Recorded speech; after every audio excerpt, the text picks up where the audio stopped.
धन धन सतगुरु तेरा ही आसरा, हाजिर नाजर जिंदा राम तेरा ही आसरा।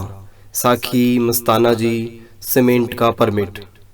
शहनशाह मस्ताना जी फरमाने लगे, खुशीराम 50 कट्टे सीमेंट का परमिट लेकर आओ।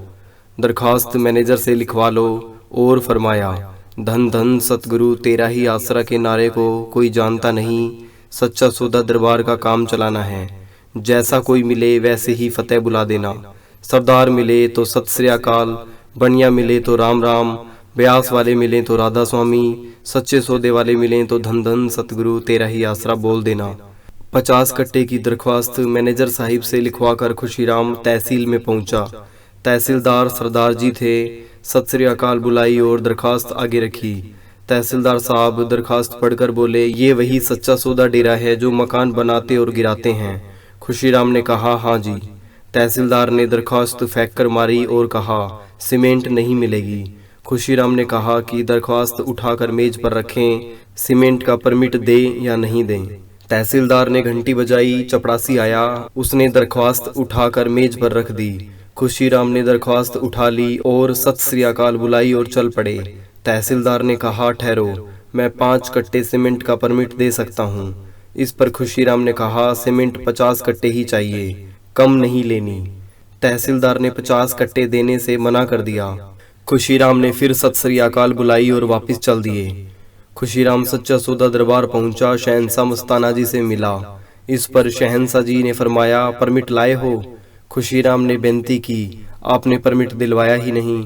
यह सुनकर शहनशाह जी फरमाने लगे, दिल करता है तहसीलदार को पता दिखाएं जो उसने दरख्वास्त फेंक कर मारी और बेअदबी की है।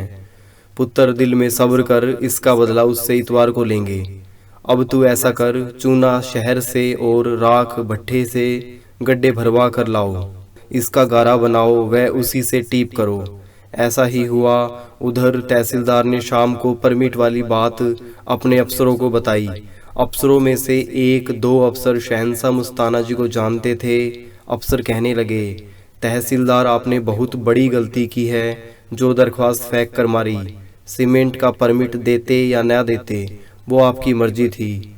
इतवार का प्रोग्राम बनाएं, सभी सच्चा सौदा दरबार चलेंगे और शहनशाह मस्ताना जी से माफ़ी मांगेंगे।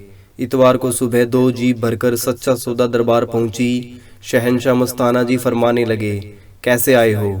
अफसर बोले कि गलती की माफ़ी मांगने आए हैं। शहनशाह जी ने फरमाया, मैनेजर इन अफसरों को चाय पानी पिला, बाद में बात करेंगे।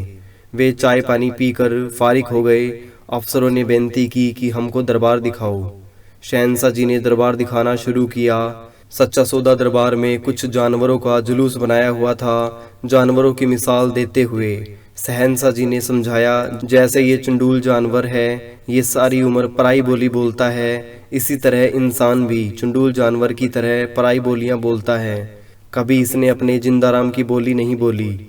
इसके बाद वहां पर चले गए जहां पर मकान बन रहे थे। वहां पर शहनशाह जी जाकर चुप हो गए। तहसीलदार ने बेनती की, शहनशाह जी कुछ सुनाओ। इस पर शहनशाह जी ने फरमाया, तहसीलदार कैडी सुननी है, हड़बीती या जग बीती? तहसीलदार बोला, जी हड़बीती ही सुना दो। शहनशाह जी फरमाने लगे, सुन तहसीलदार, एक था शेर, उसकी यारी थी इंसान के साथ।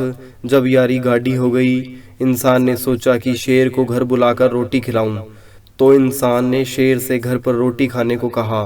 शेर बोला, मैं जंगली जानवर हूँ, मेरे मुंह से बदबू आती है, मेरा स्वभाव है जो मिले सब खा जाता हूँ। पहले तू अपनी औरत से पूछ ले, तेरी औरत तेरे को ताना न मारे, क्योंकि मैं जंगली जानवर हूँ। इंसान ने घर जाकर अपनी पत्नी से सलाह की कि क्या मैं रोटी शेर को खिला दूं, तू ताना तो नहीं मारेगी? इस पर उसकी पत्नी ने कहा, आपके यार ने रोटी खानी है, मैं ताना क्यों मारूंगी। दिन तय हुआ। मनुष्य शेर को घर ले आया, शेर को रोटी खिलाई और कच्चा राशन वह जो भी खाने का सामान मिला वह सब खा गया।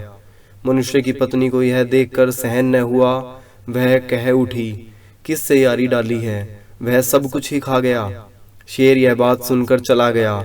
इंसान को डर पड़ गया कि ताना तो लग गया, शेर को कैसे मुंह दिखाऊं। शेर से डर लगता था। इंसान शेर से मिलने गया। शेर बोला, यार मेरी तेरी यारी खत्म है, दिल करता है तेरे को खा जाऊं। मैं यारी निभाता हूँ, आप घर जाओ और कुल्हाड़ा ले आओ। इंसान ने ऐसा ही किया।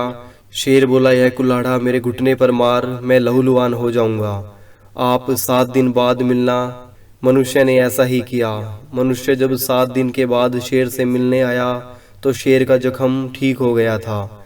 शेर बोला, यार कुल्हाड़े का जख्म भर गया, तेरी औरत का ताना सारी उम्र दिल में चुभेगा। शहंशाह मस्ताना जी फरमाने लगे, सुन तहसीलदार, तेरी तरक्की बंद, परमिट खत्म, सीमेंट आम।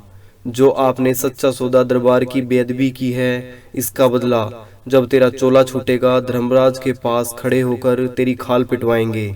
हाँ, इसमें कुछ रियायत भी होगी। जितने कदम जीप से उतरकर सच्चा सौदा दरबार में रखे हैं वह तेरे यज्ञ फल हो गए। यह उस सजा में से काट देंगे, बाकी सजा आपको दिलवाएंगे। यह बात सुनकर तहसीलदार बेहोशी से जमीन पर गिर पड़ा और माफी मांगने लगा कि मेरे को बख्श दो, मेरे को बख्श दो। इस पर शहंशाह जी फरमाने लगे, तहसीलदार, जो आपने पीर गुरु मनाना है मना ले, सजा आपको जरूर मिलेगी। संत वचन पलटे नहीं, पलट जाए ब्रह्मांड। धन धन सतगुरु तेरा ही आसरा, हाजिर नाजिर जिंदा राम तेरा ही आसरा।